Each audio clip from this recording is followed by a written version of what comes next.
YouTube. Welcome to Fishing in the Hood with the BRINSONS, man. How you guys doing today? Man, I was in my office doing some little paperwork, and I've been kind of heavy since last night, and I don't know. You see so much killing here in Miami. I'm here in Miami, Florida, born and raised here in Miami all my life. But it's getting ridiculous here with young people killing young people. It's been going on for years, man. But we in a time now where days just getting wickeder, man. Kids just doing some heinous things. Not only kids, but grown people too. All this school shooting in it and all this stuff just killing each other like crazy, like nothing else matter. And we losing our young people at an alarming rate. Me and my wife, we go to different juvenile camps around Florida talking to kids. I've been doing this for over 25 years. I got to visit so many camps I lost count. But we got camps all around Defoniac Springs, Crestview, Florida, Pensacola, Naples, Gainesville, Monticello, Tallahassee, Emus here in Miami, the Juvenile Detention Center. I mean, I can't name them all where we go at, man. Apalachicola, we be everywhere, just juvenile camps. Different directors call us and say, man, we need you to come in and talk to our kids. I use my life testimony of just how I came through, born and raised in Miami, in the PSU projects next to Charles R. Drew, in and out of trouble, just born rough. But we never had nobody in my society, in my setting, to tell me, man, take your time, invest in your education, invest in you, and what you put in is what you're going to get out. No one never told me this here. And then I thank God for my mom and my dad. They was married 51 years before my dad passed. My mom is still living. Matter of fact, her birthday is February the 12th. We're throwing a big party for her here in Miami. She'll be 90 years old. And I thank God for my mom for not giving up on me after all the things I've been through, prison, juvenile camps, in and out of jail, just a lot of stuff I went through to get to this point where I'm at. So I look at today, I'm here because God just made me a gift. It's nothing that I did so great to be here. It just, God just spared my life. And I thank God for grace and mercy stepping in and covering me. And I thank God for my mom praying for me and never giving up on me. So I just want to talk to the parents today, man. You got to lock down on your kids. We got to get back to that old path. And some of you say, well, I ain't raising my kids like my parents raised me. It ain't hurt you. It got you to where you at now. Because my parents weren't hard on me. It was like I had 5 brothers and 3 sisters. I'm the youngest out of 5 boys. Imagine growing up in the projects in Miami back in the 70s and the 80s. And it was just rough here in Miami, man. It was just crazy. If my parents weren't tough on me, man, I wouldn't be here today. The Bible always say a disobedient child will not taste the grace of God. So you got so many kids now just disrespectful, and I think it's got lots to do with the upbringing. You see a lot of kids now, even on YouTube and Twitter and all this different stuff. They got kids, little kids, 2 years old, cursing like they grown people, and an adult sitting there videotaping them laughing like it's funny.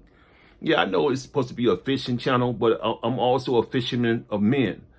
I'm an evangelist and I'm a minister before anything else. And now I just woke up heavy-hearted and feel like maybe I could just talk to somebody and maybe I'll make a difference in their life.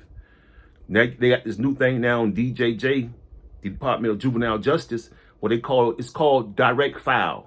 Parents, if you never heard about direct file, you better look it up after the day. The Bible says warning come before destruction. So I'm here to warn you this morning that it's a thing they call direct file. And it's by the nature of your crime. They sentencing kids 15, 16 years old, 17 years old into the prison system now. And it's the biggest lie from hell that ever been told about your juvenile record don't follow you. That's a lie, okay? It do follow you. And it come a time where they get tired of you in the juvenile system. You in the juvenile system, you in there 3 months, you get out, you back in there another 2 weeks later. You in and out of different juvenile camps, different programs, different academies, all this different stuff you going through. It come a point where they get tired of you. The system get tired of you.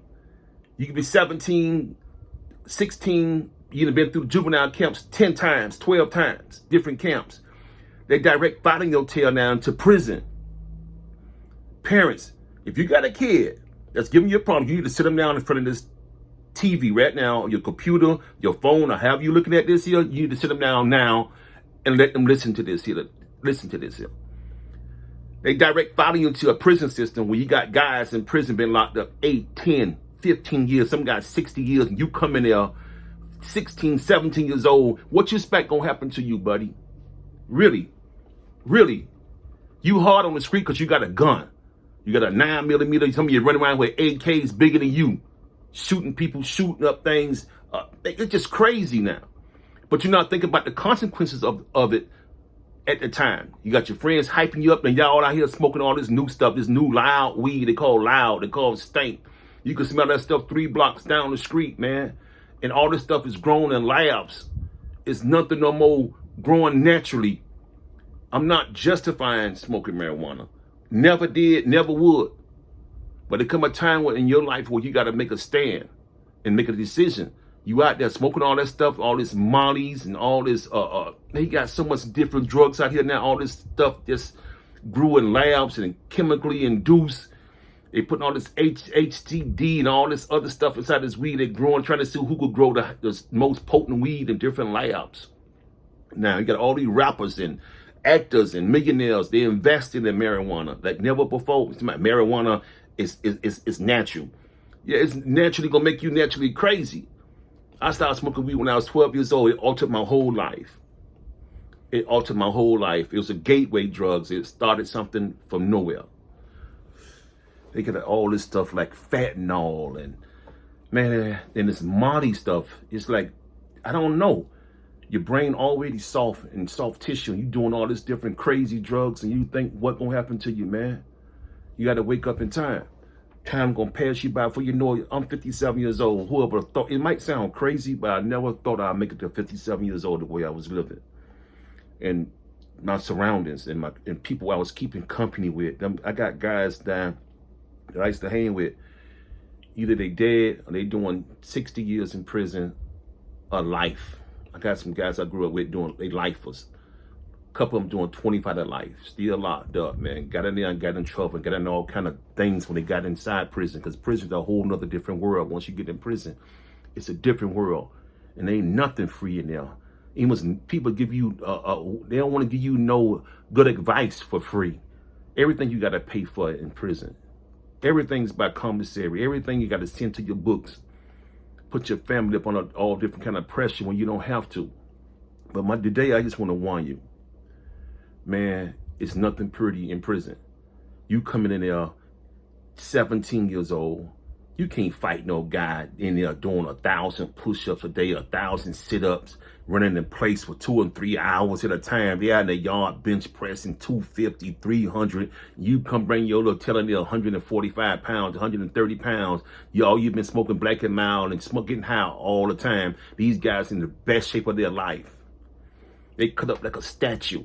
You come in there key playing. You ain't never had no real fight. Your sisters done beat you up in the house. You ain't never had no real fight where you got to fight for your life and you got to do what you got to do to sustain. You don't want to live like that. And I see lots of young guys come in there, man, it's just sad, man. You won't believe the suicide rate that's in prison. They don't talk about that kind of stuff. They don't tell you about that stuff. How many young people come in there and try to commit suicide, man, try to kill themselves while they're in there because they getting facing 25 years, 50 years in prison. They can't face that junk. You sit back there, you 18 years old, 19 years old, sitting there facing 60 years. That's your life. You'll never have the opportunity to get out. You never have an opportunity to get married and have a home and raise your kids and be productive in society. Today, I'm telling you, man, it's a warning for you. Listen today, man. Listen, young people. Life is beautiful, man. But it's all how you make it. And parents, you responsible for a lot of this stuff too. You allow so much to go in your house. The Bible says, for me in my house, we gonna serve the Lord. And spending the night is a thing of the past. You let the kids go everywhere doing what they want to do. Oh, we don't chastise our kids. That's the old way. Okay. You think it's all funny now? He telling you to shut up, telling you to stop, leaving him alone. He's 2 years old, 3 years old, telling you leave me alone. No, stop. And once you let them get away with that, how far you think? What it gonna continue? The older they get, the worse it's gonna be. Young people, I'm not fussing. I'm just trying to warn you of the things to come. There's no retirement plan in thugging. There's no retirement plan in selling dope. Man, the dope game's out the window. That's a thing of the past, man. and thugging and robbing and stealing. Ain't no game in that. Then what kind of gets me to with all these rappers?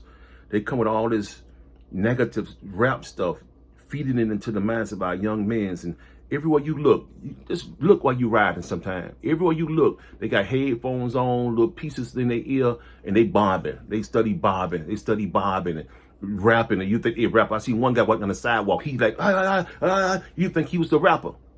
Listen to all this crazy stuff, and they get this stuff in their head, and they're smoking all this crazy stuff out here now. They trying to live that stuff out that you telling them that ain't even true. Because half you guys ain't do half of that stuff that you say you did.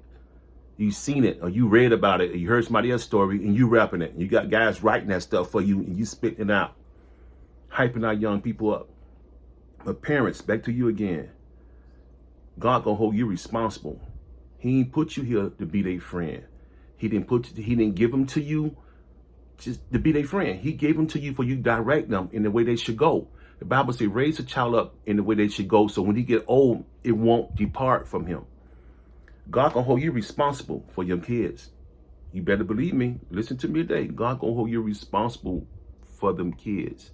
You let them get away with all kind of stuff. All kind of stuff you let them get away with. You think it's cute and it's pretty right now?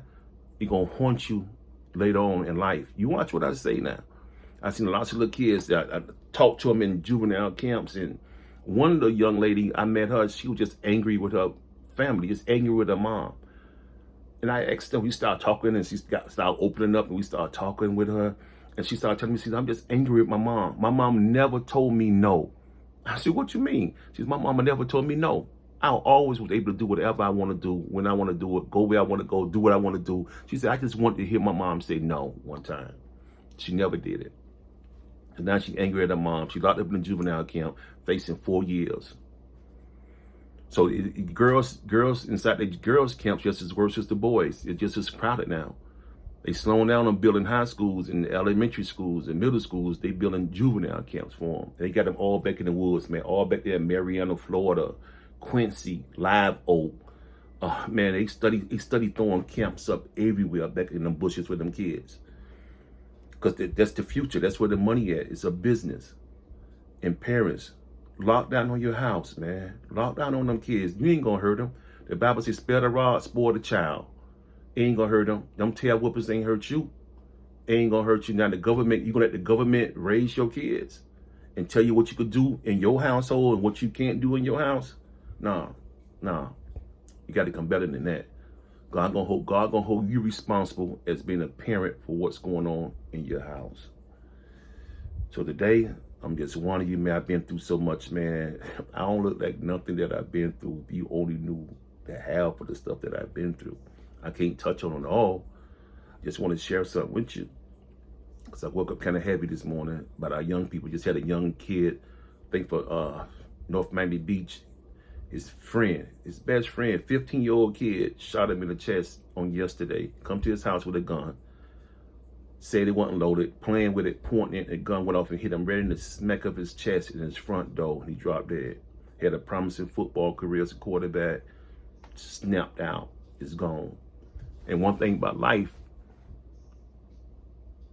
is once you lose it, you can't get it back. You only get one shot at life. It ain't like you're like, I want a do-over. Can I get a do-over? No, ain't no do-over. Once you're gone, man, you're gone. You're going off in eternity. You're going to have to meet the maker. You know? You're going to have to meet your maker. And it ain't like you're going to miss out on so much stuff. Once you did, it's over, man. It's over. And I look at in Chicago, all them young men's down like flies in Chicago, man. It's amazing. And the funeral homes making all the money. And you sit back, watch their mothers crying. You ever seen a mother that lost a son? Daughter, and she's sitting there crying, man. If you could see that, but if you could see your mom and the response and the hurt that you bring on your family, you'll be surprised. Mother sitting in the corner crying, asking herself, why? Why me? Why? Why my son? Why my daughter? And they all go back to it. Evil communication corrupt good manners. It's the people you hanging with. It's the people you rolling with. The bad influence. I met this one young man when I was locked up in Georgia. I'll never forget it. I never forget this here. He came inside there. He was locked up for vehicle homicide.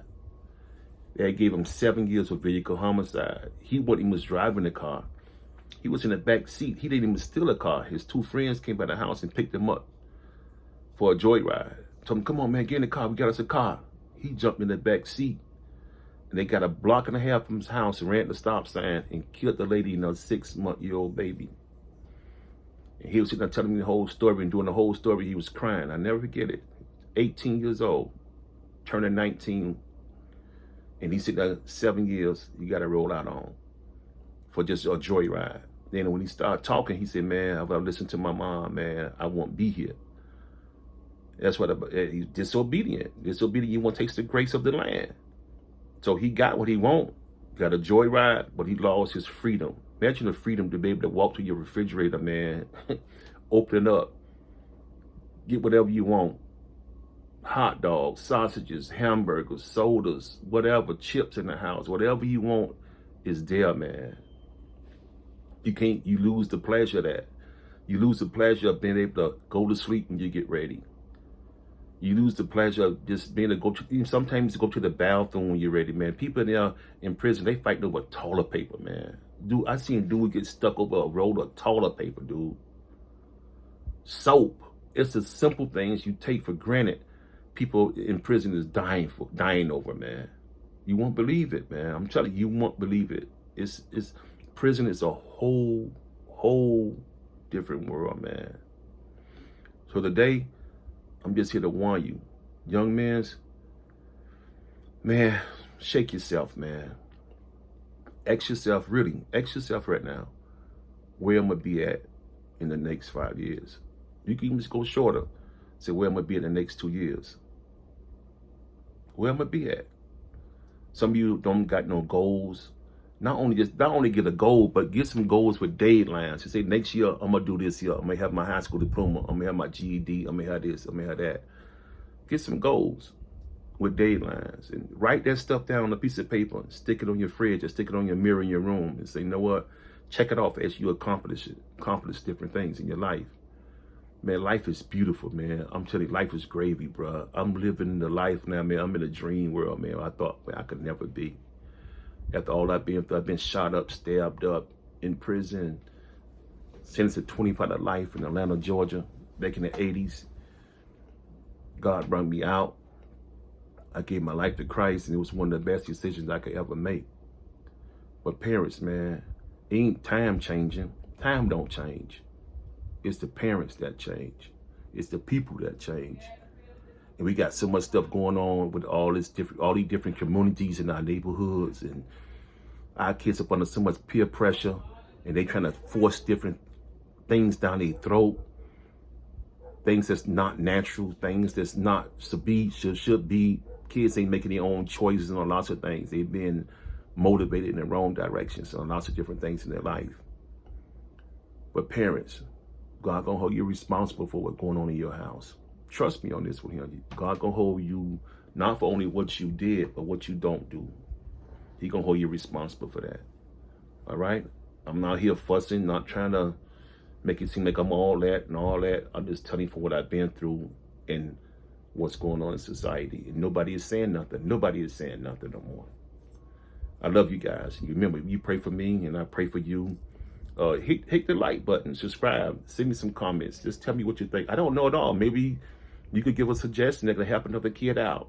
Sometimes we wonder why we go through different things in life. We go through things almost 15 or 20 years where you could help a young person out in 15 or 20 minutes. So you guys be good. Remember, man, thank you for watching Fishing in the Hood. Maybe next time we'll be pulling that big one out the water. But today is the greatest catch I could ever make. I love you guys.